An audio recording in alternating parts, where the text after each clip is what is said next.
Hi friends, I'm Laura, and welcome to my podcast, Her Journey Towards Change. This is a faith-based life coaching podcast for women who, like me, are on a journey to live the best life possible. And then something happens, something unforeseen, and everything changes. Life feels foreign and you feel stuck. And it's difficult to move forward, and reaching out can be hard, right? Believe me, I know. If this is you, this podcast is for you. I don't claim to have all the answers, but I know who does. God wants more for us, for you and for me. You were created to live your best life. So I hope you will go on this journey with me to a more positive perspective and take those hard steps together through her journey towards change. Together, let's break through the barriers which are holding us back from achieving what God has called us to be. So let's go, and I hope you will go on this journey with me.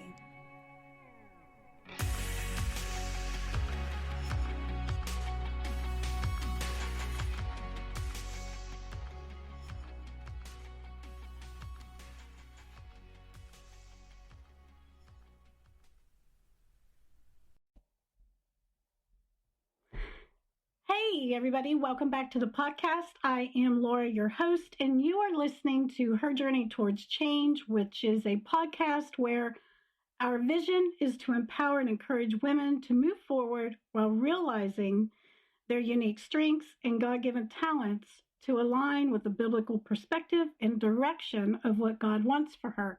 And today is Tuesday, and on every Tuesday I bring a guest on.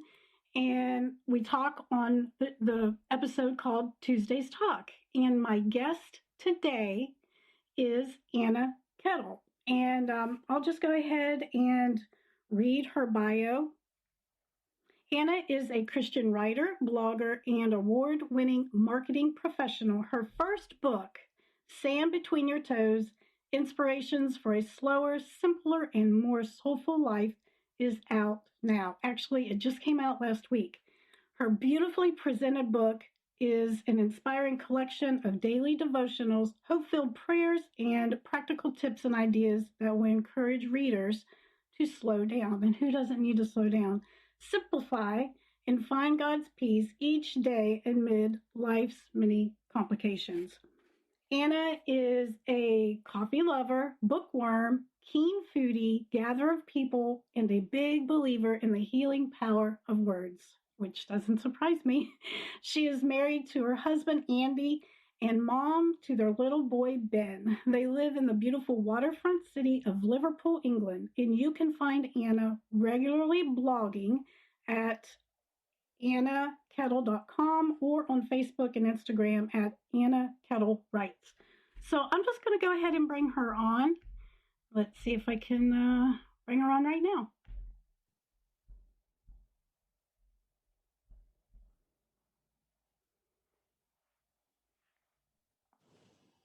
Hey, Anna. Hi. How are you? Good. Thanks for having me here. Well, thank you for coming on and talking to us about this beautiful little thing. There's so many books that I've read, I read a lot of books anymore just because I interview authors on my podcast, and they're all great. But this one, for some reason, it just hit me personally, and I'll tell you why in a little bit. But I went ahead and introduced you, but can you just briefly tell us something about yourself that wasn't in your bio? Okay. Yeah, I'm Anna Kettle. I'm living in Liverpool. I'm still in the middle of lockdown right now. We've been in lockdown here in the UK since the start of January, and it's our third one, national lockdown. So yeah, I'm literally working and living and staying at home right now full time. But so it's been an interesting season of life, hasn't it? But, yes. Yeah, that's something that's not in my bio, I think. We're moving around here somewhat. We're still doing the social distancing, still wearing our masks. We're slowly getting the vaccine. I'm not on the list yet to get it. My parents, they are in their 80s, and they just did get theirs this week. Mm-hmm. And I think I'm hoping once everybody gets the vaccines, hopefully it's going to get back to somewhat of a normal. That's what we're waiting. Yeah, I think so. I mean, our government have sort of put out a roadmap now here in the UK and said by June we should kind of be back to normal life. So they're just like phasing things back slowly. So yeah, hopefully some of the restrictions will start to lift again soon. And same like here, vaccines starting to get rolled out to the elderly and people who've got long-term conditions now. So it's good. It's going in the right direction, isn't it? But yeah, I'm very much kind of cooped up at home at the moment. So Yes. nice to do this. Well, before we get into this book that just came out, as of this recording, it will have been last week. So it just came out last week. So it's brand new, right off the press. How do you feel about it? It's exciting. I mean, it's such a strange thing writing a book because this book I wrote it originally as a blog. It was like a series of blogs. I decided to blog on the theme every day for a year on the theme of rest because it was something, it's something I was wrestling with at the time and wanting to sort of explore more in my own life. And yeah, obviously I'm a writer, so it's how I process, think through things. So I really just did it as a personal project for me. Never thinking, oh, this is one day going to be turned into a book, particularly. But yeah, so that's how it started, and so and it's really exciting to see it in its final form now as a book. Obviously, it's changed a lot and it's been edited a lot, but it's been such a long process. Like I started writing that 3 or 4 years ago in the early like sort of editions of like blogs. So it feels like such a long journey as well. Like since I first wrote some of that stuff. Obviously, I spent most of last year editing it down into like these smaller devotionals and kind of getting it in book format. But yeah, it's so exciting to finally hold it and to actually have it in your hands. Like so fulfilling. You have to be feeling so proud of yourself. So yeah. Since we're talking about it real quick, before we dive into what's inside the pages, what was the most difficult and the most fulfilling part of writing and publishing it? So yeah, the most fulfilling part, I guess we've kind of just covered it, but is like actually getting the book. When you first get that like a first edition like off the editors and they send it out and say, here's your final book in hard copy, and you get that early edition. That's just an amazing feeling because it's like all those months of editing on Word documents and like, just slaving away on your computer. It doesn't feel like a book at any point when you're going through that process. And then suddenly to be holding it and it's like, it's been through marketing, it's been through design, it's been through production. Suddenly it's this real thing that you hold. It's incredible. And I think the most difficult part is the editing phase. Maybe not for everyone, but it was for me just because obviously it started out in some ways I think it would have been easier if I just started from scratch, but because I was lifting some blogs and then turning them into devotionals that would fit into a book with a much shorter word count, that was quite a squeeze at some points. So obviously they're quite short and bite-sized in the book, aren't they? And obviously a blog can be as like long and rambling as you choose to make it. So some of mine were. Was that difficult? Cutting out the stuff that you really didn't want to cut out? It's kind of like all of it had to be so ruthless. That there's as much that I could have included that I didn't as what I did, but yeah, you just have to be so ruthless in the editing phase. And to be fair, my editors at Tyndale were really great to work with, and they really helped me and were like said, "Oh, you're repeating yourself here. You've already said that before," and yeah, it's really good. So they made it as painless as possible, but I that at the same time, that's the least fun part of writing, I think, the editing. So what was your earliest experience of actually realizing that you had a love for words, or excuse me, and not just a love for words, but writing them? How young or old were you? I think ever since I've been sort of 7 or 8, I would say. I mean, as young as I can remember, my mum and dad used to read to us every night, and we were always brought up around books. And my dad's a writer, and he lectures a lot, and so we've always grown up around books and like been taught to have a love for books since we were kids. But I I'd say around the age of like 8, maybe, I was starting to say, oh, I'd love to like write one day or be a Wow. journalist, which I don't think many 8-year-olds say. And, I've just always been, it's Yeah. the one thing I've always been good at school, writing. I didn't really excel at like maths or science or anything else, but writing, anything that was involving writing or writing essays, I could do it. And, inevitably that's what I went on to at university. I did an English degree and then moved into kind of jobs that were to do with marketing and PR. And so I Yeah. was always copywriting and writing in some way ever since I can remember. Yeah. So it's called Sand Between Your Toes. So what inspired the title? So part of it is the fact that obviously that whole idea of like, if you could get that beach feeling and just like live in it every day, that kind of beachside going on holiday feeling, if you could box it up and kind of have that every day, that's kind of the kind of feel I wanted to get across, because like I believe you can. I believe that, that's the whole point of the book. You can live in God's rest every day. But in terms of the beach inspiration, some of it comes from the fact that I live along the coastline in Liverpool, here in the UK. And so, yeah, one of the places I most encounter God and spend time with God is sort of walking along the coastline and going down to the beach. We're about 20 minutes away from the beach here.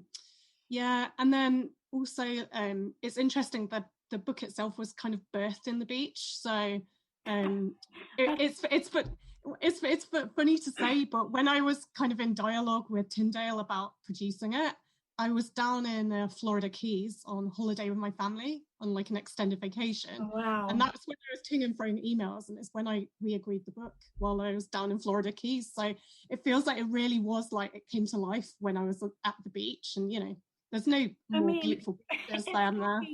It's got the, what do you call these? The Adirondack chairs. Deck chairs. Yes, I love that. It's got the flip-flops in the middle of the two, and they're overlooking the ocean, and it's just beautifully put together. It really is. Yeah. So let's get into what's actually in the book. Cool. You let me find it real quick. You start out. The first theme is stay anchored in love. And it comes from the verse. Well, let me say first, you have a scripture with each, and you call it themes. They're not chapters, they're theme related. And with each theme, you have a Bible verse. And then at the end of each, you have this thing that's called, pause and sift. Yeah, that's right, yeah. So that's kind of like, is that like a reflection at the end? Yeah, so it's a combination of like, so there's like my thoughts on the verse, and then there's like the pause and sift part is like a reflection, and also like usually it's a prayer and then maybe some ideas or tips, like lifestyle tips that you could take away and try to put it into practice. Sometimes it's more like spiritual, sometimes it's very practical, but it's just like some ideas of how you can put it into practice. So yeah, it's trying to do both. It's trying to make you think about the scripture and work through it, but also put it into practice in your everyday life. So well, they all fit perfectly together, and it was pretty personal, wasn't it? Like this is all personal to you too. Yeah, it's quite personal. I mean, it's all come out of my own journey with God. So yeah. So for the first theme, maybe I'm wrong, but I think I counted 100 themes in here. Is that right? Yeah, there's 100. Yeah. Okay. And they're short, but they are so powerful. And I would love to go through every one of them. But what I did was I just flipped through some of them just to give everybody an idea of what is in the book. So, excuse me. The first one in the book is stay anchored in love. And you have the verse from Psalm 23:6, which is, surely your goodness and unfailing love will pursue me all the days of my life. So I love this verse that you share with us. Could you talk a little bit about the idea of being anchored in love and what this verse means to you? Yeah, sure.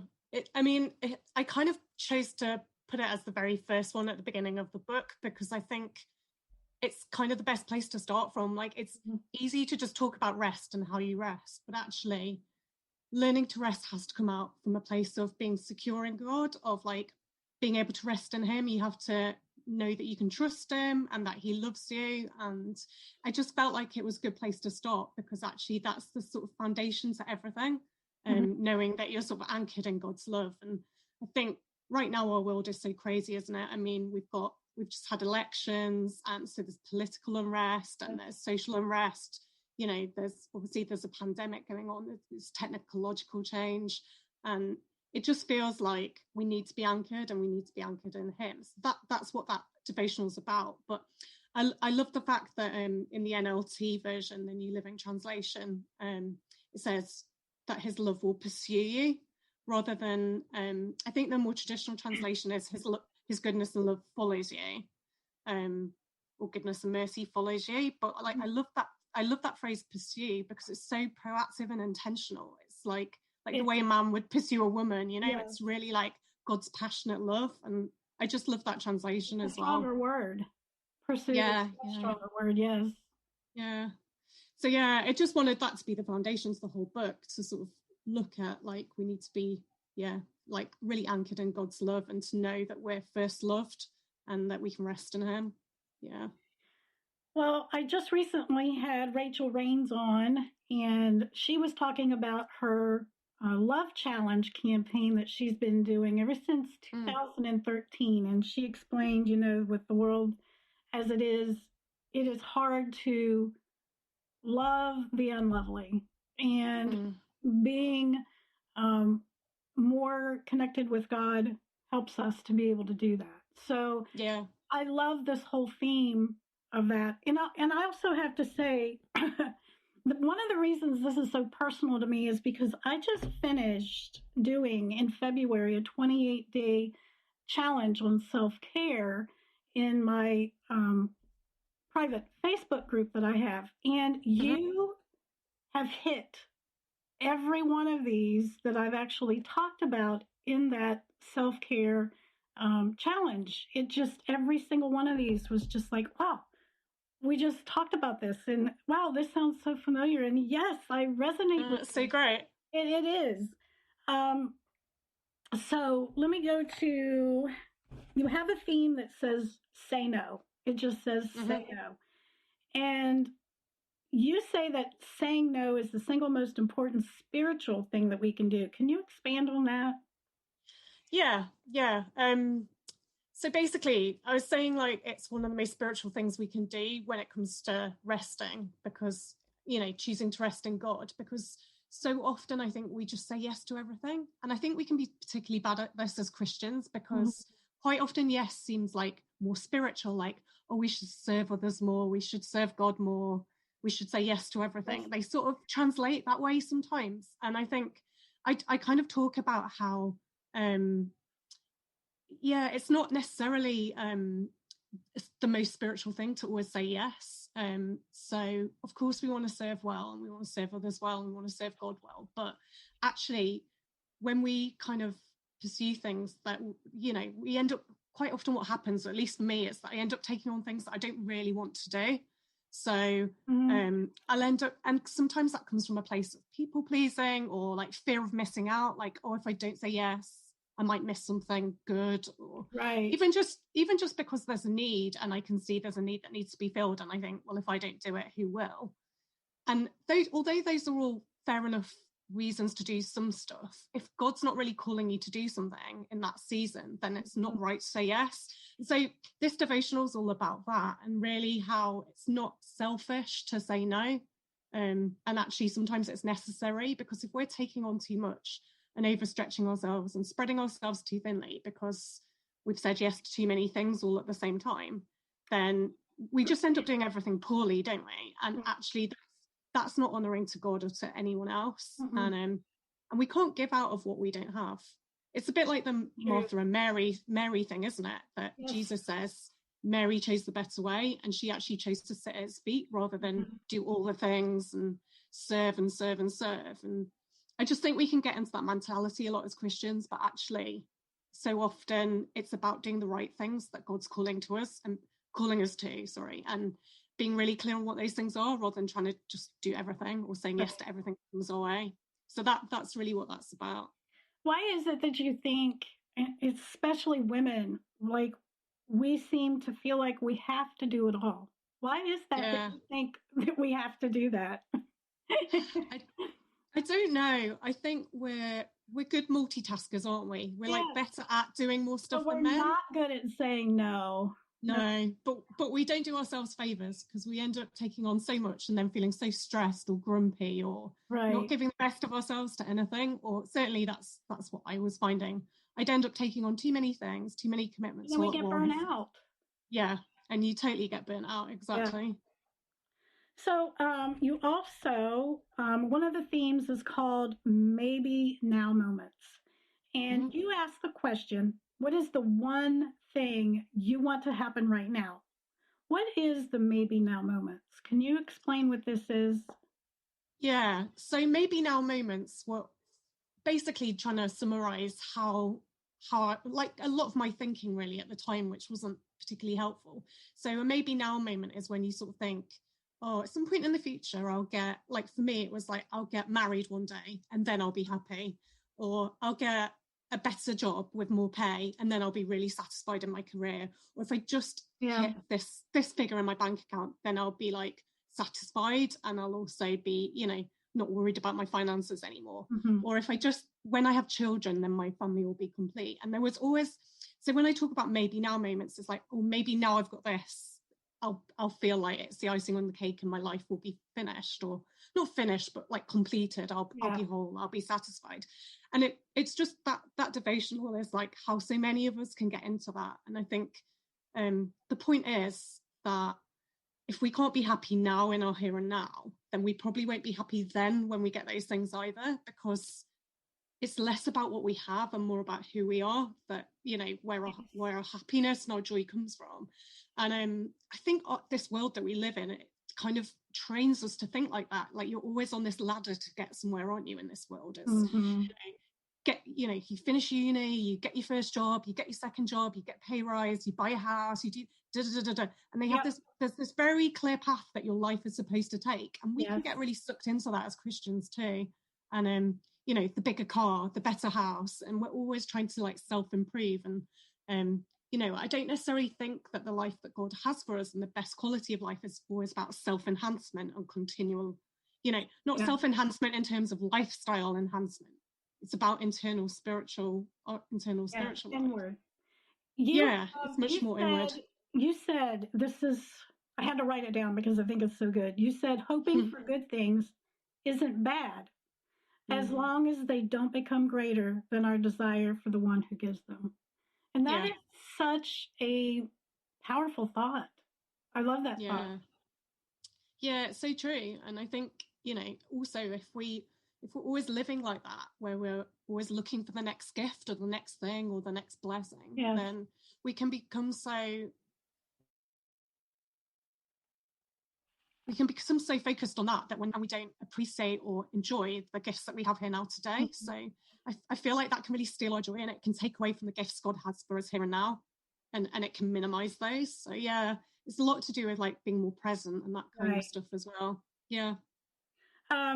I want to go on to this one theme devotional that you title it Writing in Pencil. And I thought it was so great because you're a writer. And how can you not talk about the instrument that you write with, pen or pencil, or whatever you use? But you at the pause and the shift suggestion that you have at the end of the theme, you wrote that our best laid out plans are all good, just as long as we hold them tightly, write them down in pencil, and remain open to God's unexpected edits and rewrites. And I thought that was such great symbolism in that, the edits and the rewrites and using a pencil, because pencil is not permanent. Yeah. I mean, can you talk a little bit about what does it mean, writing in pencil? Yeah, I think for me, it's really about holding our plans lightly before God. So, as you just said, it's not wrong to have plans and ideas and hopes and dreams and things that we want for the future. None of that is wrong, but it's just that we have to hold them lightly before God, because we can't assume that everything we plan is necessarily in line with His plans or what will happen. And this devotional is based on Proverbs 16:9, which says, "We make our plans, but the Lord determines our steps." Mm-hmm. So it's like, and there's a few proverbs that are similar, like the Lord, like we roll the dice and the Lord determines how they fall. And there's a Right. few like that are sort of saying a similar thing. And it's very much about like holding our plans lightly before God.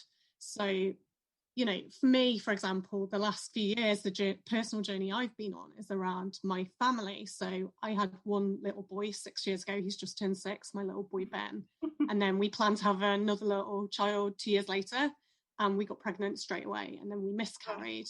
Oh. And, so that's an example of like, we make our plans, but we don't always control the outcomes of life. True. And so sometimes the edits, sometimes the edits are temporary and sometimes they're more permanent. As it happened in our story, we've gone on to have recurrent miscarriages and really probably aren't able to have any more children naturally anymore. So, that wasn't at all my life plan, to only be able to have one child. And I never saw it coming at all. I had my first son without any real problems. So that's a good example in practice of what it means to write in pencil, in terms of, I had plans for having 2 or 3 children, and we may still have more children added to our family in the future. It probably won't be natural. It could be like, could still have a miracle. But that the point is that we've got to, or it could be that we go on to look at adoption or other options in the future.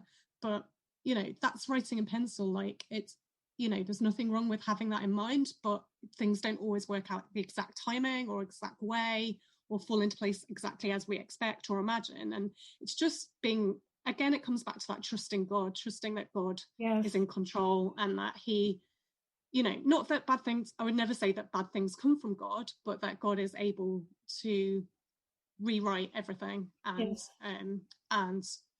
so that's why, sometimes things might get erased and changed, and we just need to be open to that and flexible, and realize that He's the ultimate one that's in control, not us. And I think a lot of stress in our lives, and part of the book is about busyness and stress, and I think a lot of stress can really come from us trying to micromanage and control every detail of our lives. Sometimes we can control everything.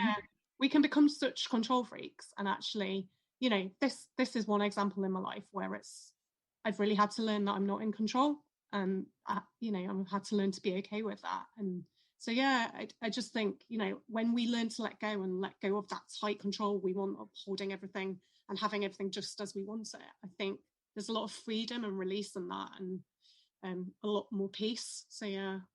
Well, I appreciate this one. And, a lot of people, writers, they get onto the computer and they just start putting in on their Word, or, doing it all on the computer. And I myself, though, like using a pen. It has to be blue ink. I have to have a blue ink pen. But because I've read this and I love the concept of it, I think I'm going to go back to pencil. I think I'm going to start writing with the pencil, just because I love the concept of this. It's just awesome. Yeah. It's so old school now, isn't it? I don't honestly think I've written with a pencil for years. Yeah, sometimes I do it when I'm doing homework with my little boy. But I don't even have a pencil in my house. I don't. No, probably not. But let's go on to the next one. It comes from John 15:2, and you say that less is more is a concept where we've all heard it before. And in your book, you share the scripture of John 15:2, which it says, "He cuts off every branch of mine that doesn't produce fruit, and He prunes the branches that do bear fruit, so they will produce even more." Can you explain how John 15:2 resonates with you, and the idea of less is more? Yeah, I mean, that whole thing of less is more is just such a big thing, because I think in this world, we're just, the way the marketing and advertising industry that just bombards us all day, every day is now. It's like, it's just more, isn't it? Buy more stuff, work harder, do more things, earn more money to buy more stuff. And so it goes on. And so there's this culture of like more all the time that we're just surrounded by, I think, in our world today. And and I talk about how often less is more, less activity, less stress, less clutter and stuff in our lives, even. And I use that chapter in John 15 that's all about pruning the vines and how he cuts off every branch in us that doesn't bear fruit. And just talk about how it's good to regularly cut back and to get rid of some stuff in our lives, and whether that's physical, like having a regular clear out of just clutter in our houses, or whether it's more spiritual, like regularly just sifting through things and seeing what we need to do, what we need to prioritize, what we maybe need to let go of, or is for a different season. It's such an important skill to do. And I talk about how, like, this verse just reminds me that it's healthy to keep regularly cutting back and cutting some things out of our lives, because otherwise all we do is just add more and more in without ever getting rid of anything. And the whole point of the verses is, that I'm certainly not a gardener, but what I understand of like the vines and that scripture is that, like, when you don't cut back vines regularly, they just produce lots and lots and lots of leaf, and the leaves aren't the part of the like vine where the fruit actually grows. That's like, the grapes actually grow on the vine, but they get overshadowed by all these just lots and lots of leaf that are basically like don't produce any life. They just reproduce, but they're not where the like fruit grows.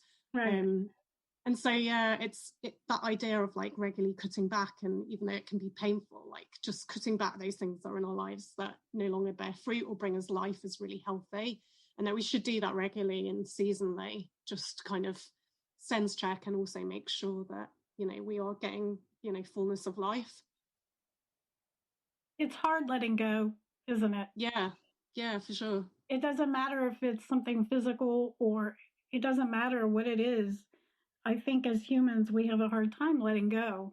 And I think your concept is right on, that less is more, and we have to keep not adding stuff to our life, and just, letting go and being more free with simplicity.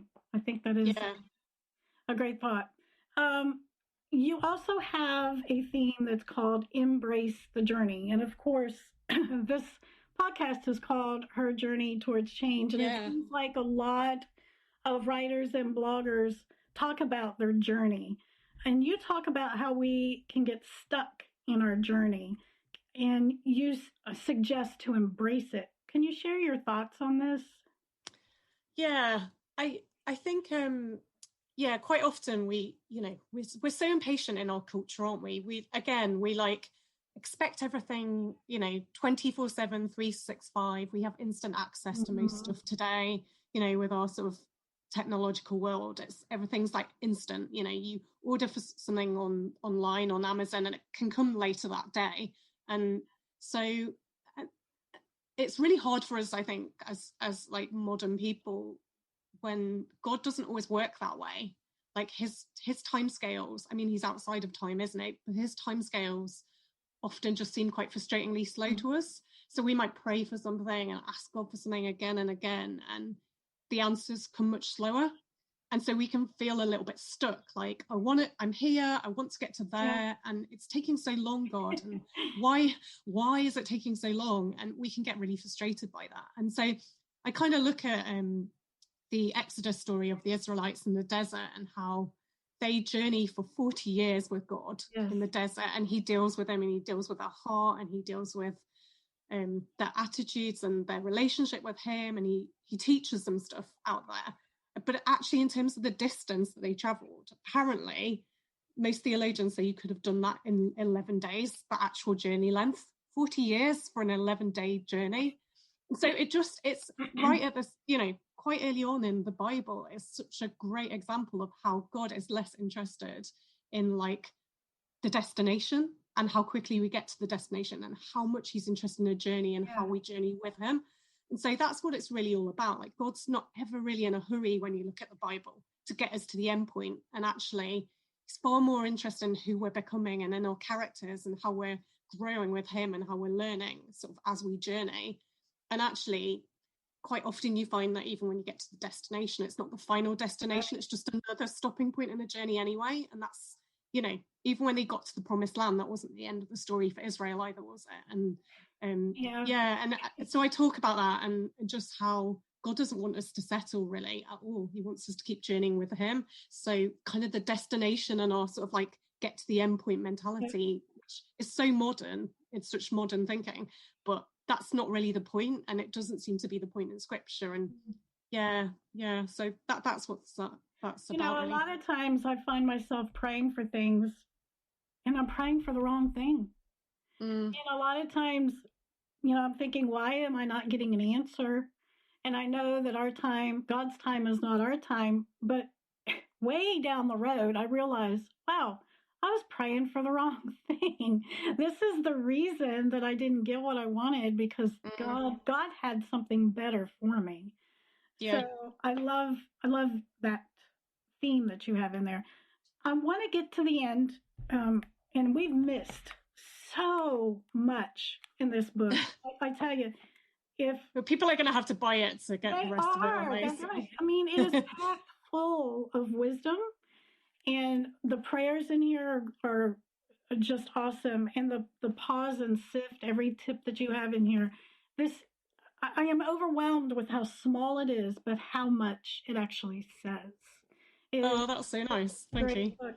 But the end of it, you talk about live with clarity is one of the themes, and chase your dreams. So I want to kind of combine those two together, because in today's world with so much uncertainty, can you share your thoughts on this and also share your pause and sift suggestions or tips on this as well? Yeah, okay. So the scripture that I was thinking about when I was talking about this one was from Ephesians 5:15-17, which is, I'm going to paraphrase it because I can't remember it exactly, but it says, be careful how you live, not as unwise, but as wise, making the most of every opportunity and understand what the Lord's will is. So that's a paraphrase, but basically I talk about how every generation has blind spots, like cultural and spiritual blind spots, like things where people look back generations later and say, how did they not notice that? Or how did they live with that? And, like you could look back hundreds of years, couldn't you, and say, how did people ever put up with slavery? And I know there's modern day slavery still today, but like as kind of a cultural norm it was then. And I think I sort of feel that busyness is one of ours, that in future generations people will say, how did they put up with being so hurried and rushed and stressed out? How did they live that way, and feel like it was okay? And we're so culturally immersed that we sort of are blind to that issue quite often. I feel like busyness is such a big problem because it prevents us connecting, either with ourselves properly in terms of self-reflection and having that time to pause and center ourselves, but also it stops us connecting with God well, obviously, which is a big spiritual problem, and also stops us being loving and having time for people, which is kind of what Jesus says life is all about, like loving God and loving others. That's the main command, and that's what life's supposed to be about. So kind of like thinking about how we combat that though, like we know busyness is a problem in our modern world, but how do we sort of really deal with it? And I think one of the most important things is around looking for what our priorities should be. So it says at the end of that scripture, like, understand what the Lord's will is for our lives. And I think that's so key, because understanding the Lord's will unlocks everything.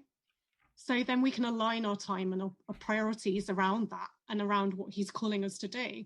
And like, Laura, what God's calling you to do might be different to what he's calling me to do. And, my life looks different to yours and to the next person's. So it's not that we would all be doing the same thing, but it's about understanding what God's will for your own life is. And that unlocks what your priorities should be. So there's lots of like perfectly good and helpful, great spiritual stuff that we could be doing, like hundreds and hundreds of things, but it's about understanding what God's calling you to and about your season as well. So what God's calling you to in this specific season of life. So what's right now might not be right in 3 years' time. He might be asking you to do something slightly different then. But I just feel like living with that clarity helps us to do the right things rather than trying to do all of the things. Right. So yeah, that's kind of what that one was for me about. And chasing your dreams? So chasing your dreams was kind of a continuation about that, because that was really about how I've stepped into what God's called me to do and some of the giftings and talents that he's given me. So it's actually quite a personal one, that. And it's the last one in the whole book, isn't it? So it's the final devotional, and it's really encouraging people to be faithful with the gifts and talents that God's given them. So for me, for years, I just didn't, it wasn't that I wasn't writing, because I was writing like press releases and marketing copy. And in the corporate marketing world, I was doing writing every day, but I wasn't writing necessarily in a way that served God, or, it earned me money, and that's important too. But it wasn't necessarily being true to the call of God to write in a way that served him. And, for a long time, I kind of put writing aside, because I just thought, I'd love to write a book one day or blog, but I don't really feel like I've got anything very interesting to say. I don't have enough life experience. I'm too young. I don't, I just, and I also don't know if I'll be good enough. Like, fear also held me back for a long time, if I'm honest. Like, what if people don't like it? What if it just totally bums? And so it's so easy to allow those things like fear and expecting too much too quickly as well, to kind of hold us back from using the gifts and talents and doing what God's called us to where we are. And the last verse that I use is the one from, is it Zechariah, about not despising the day of small beginnings. Zechariah 4:10. Yeah. So that's and that was a real key for me. So not despising the day of small beginnings. So, okay, so what if I have to start a blog and it's a bit naff and like only 3 people read it? It doesn't matter. Everyone has to start somewhere, and God doesn't despise those small beginnings, even though our culture expects big platform and, looks to the big things. God actually often looks at the small things and looks at the heart and blesses that. And so that's what that's about. And it's just a real encouragement for people to just begin where they are, and just like whatever God's calling you to in this season, just start where you are, and to start small, and to not be ashamed of it being small, because God is able to take what you give him and use it and multiply it. And it's, he's so much more interested in the heart than the scale and the size and the, what look like good credentials in the human world, aren't necessarily what God's looking at. God looks at the heart. Right. So, yeah. Well, I totally appreciate all this. And I think that it is just amazing that your last one, which you could have gone more, I know you had so much more in you, but this one is 201. No, wait, 200 and I think I said, let me look, 206 pages. And I know that you could have said a whole lot more, but I think that chasing your dreams and live with clarity was one of the last ones, because as you say, you were writing, but it wasn't what you were really wanting to write. It wasn't making a difference in, putting God out there and getting God's name out there. And you did it in this book. You did it. And you chased your dreams. You chased your dreams. And it is here, and it is on Amazon, and people can buy it. And I hope that people do go buy it. It's not going to be your last, I hope. Hopefully not. We'll have to see. But I feel like I need a little bit of time to get over writing this one, and then we'll see what comes next. Yes. But yeah, I'd like to do more. You said the time span was from the time you started writing the blog to the time that it was actually published. What is the time span in that again? It was probably about 4 years. 4 years.